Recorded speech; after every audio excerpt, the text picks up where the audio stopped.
Civil Service Exam Word Problem number 62. Fiona buys dinner for her family after work. The vendor sells vegetable and meat dishes. The cost of vegetable dishes per serving is half that of meat. Fiona decides to buy 3 servings of vegetables and 2 servings of meat for her family. She also bought 3 cups of rice for 30 pesos. Her total bill amounted to 205 pesos. How much will Fiona spend if she bought 1 serving each of vegetable, meat, and rice? So on choices, 25, 50, 75, 85, and 90 pesos. Okay, so try nyo munang sagutan bago panoodin ang aking solution. So, ayan, solve na natin ang problem na ito.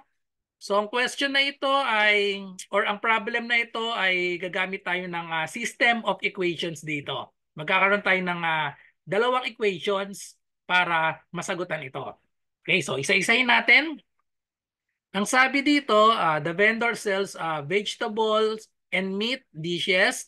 The cost, ayan, so dito pa lang gagawa na tayo ng equation dito. The cost of vegetable dishes per serving. So ang gamitin nating variable, yung start ng letter, ayun, vegetable. So gawin natin letter V. Okay? So the cost of vegetable dishes per serving. So yun na yung V. Sabi is.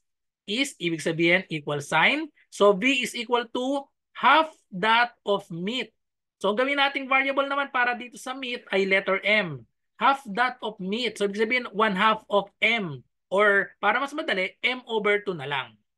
Okay? So ito ang ating equation number 1. Pero nakakalito kapag may fraction, di ba? So itong 2, nakadivide yung M sa 2. So ilipat natin itong 2 dito sa V. So nakadivide siya sa 2, ibig sabihin pang multiply siya dito sa V. So itong V is equal to M over 2 ay same yan sa 2V equals 2. So pag minultiply natin both sides sa 2, makakancel yung 2 dito. Ayan, tapos yung 2 mapapapunta dito sa kabila. Okay, or 2V is, ba't naging 2 ito? 2V is equal to M. Okay, or pwede nating baliktarin, M is equal to 2V. So ito ang ating magiging equation number 1. And then, buuin naman natin ang ating equation number 2. So sabi, Fiona decides to buy 3 servings of vegetables. So ibig sabihin nun ay 3 times V. 3 servings of vegetables. And 2 servings, ayan, yung and plus yon. So 2 servings of meat. 2 servings of meat, ibig sabihin 2M. Okay? For her family. She also bought 3 cups of rice for 30 pesos. So yung total nun, 3 cups na yung 30 pesos. So mag-a-add na lang tayo dito ng, hindi na natin imumultiply sa 3 dapat yan. Kasi yung 3 cups of rice, total na yung 30 pesos. So bali wala na itong 3. So plus 30 na lang kasi ito na yung total ng 3 cups of rice. And then her total bill amounted to 205. So yung total daw nitong tatlo na ito, vegetable, meat, and cup of rice ay equal sa 205. So therefore, equate natin sa 205. So ito na yung equation number 2 natin.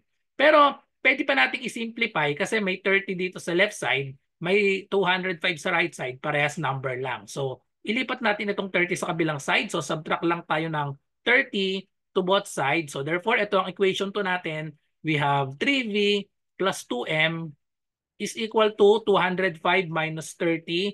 That is equal to 175. So ito ang ating equation number 2. So ngayon, ang tinatanong, how much will Fiona spend if she bought 1 serving each of vegetable, meat, and rice? So yun yung hinahanap natin, tigwa 1 serving.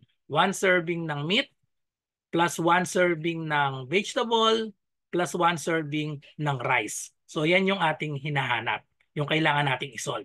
So ang gagawin natin, yung equation number 1, kailangan lang natin i-substitute ito sa equation number 2. Yung rice natin, meron na tayong price nitong rice kasi 3 cups of rice for 30 pesos. So madali nang isolve yung rice kasi 3 cups for 30 pesos. So i-divide lang natin. Ang presyo ng rice, ayan, R is equal to 30 divided by 3. So 30 divided by 3 lang yan, that is equal to 10. Okay? So 10 pesos itong cup of rice natin. So ayan, meron na tayong value nitong R. So kailangan na lang natin i-solve ay M tsaka yung M at saka yung V. Okay, so to solve, gamitin natin to equation number 1. Ang value daw ng M ay 2V. So yung 2V ay ipapalit natin dito sa equation number 2. Ipapalit natin dito sa M. Dito sa M na to, palitan lang natin yan ng 2V. Okay? So ipalit lang natin. So magiging equation na natin ay magiging 3V plus 2. Ang value ng M ay magiging 2V na. Okay? So we have 2V equals 175. And now we can solve for V. So multiply lang natin itong dalawa, 2 times 2V. So we have 3V plus 2 times 2V, we have 4V equals 175. Parehas V ito, so pwedeng i-combine natin. 3V plus 4V, we have 7V equals 175. And then, divide both sides by 7. So i-manual lang lahat natin yan. 175 divided by 7. So that is equal to 2. 2 times 7, we have 14. Subtract, that is equal to 3. Bring down 5. 35 divided by 7, okay, eksakto 5. 5 times 7, that is equal to 35. So wala nang remainder. Ang value therefore ng V ng vegetable ay equal sa 25. And then, ang meat, pwede na nating masolve ang meat. Ang meat ay 2 times V. May value na tayo ng V. Ang V natin ay 25. So we have 2 times 25. Ang value ng meat ay equal sa 50. So kompleto na tayo ngayon ng ating price ng meat, ng vegetable, at saka ng rice natin. So therefore, substitute lang natin dito. Ang meat ay 50, ang vegetable ay 25, at ang rice naman ay 10. Pag inad silang lahat ay equal sa 85 pesos. So the correct answer is letter D, 85 pesos.